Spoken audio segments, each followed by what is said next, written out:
Goeiemôre en baie welkom hier by ons oggendoordenkings. Nou ek wil vir jou saam lees vanoggend Psalm 18 vers 2 en vers 3.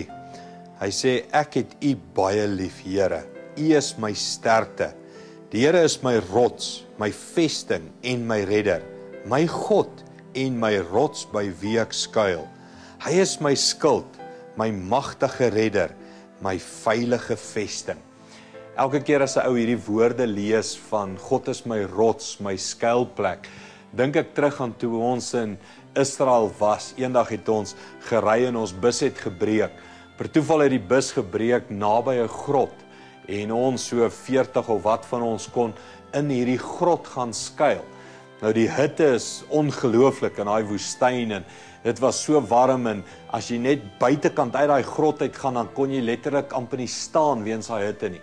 Maar binne in hierdie grot was dit soos 'n aircon koue plek geweest, so 'n cool breeze wat waai en ons kon skuilings kry. Ek dink dis wat Dawid sê as hy sê U is my rots en my skuilings. U hou my koel, U beskerm my. U hou my lewendig in hierdie woestyn. As jy weer die woordjie rots of skuilings lees in Psalms, wil jy nie dink aan 'n aircon kamer wat jou koel en veilig hou nie? Kom ons bid dit saam. Hemelse Vader, baie dankie dat U ons skuilings is, ons rots is, die grot is waarin ons kan wegkruip in hierdie donker wêreld, in hierdie woestyn. Dankie vir hierdie liefde in Jesus naam. Amen.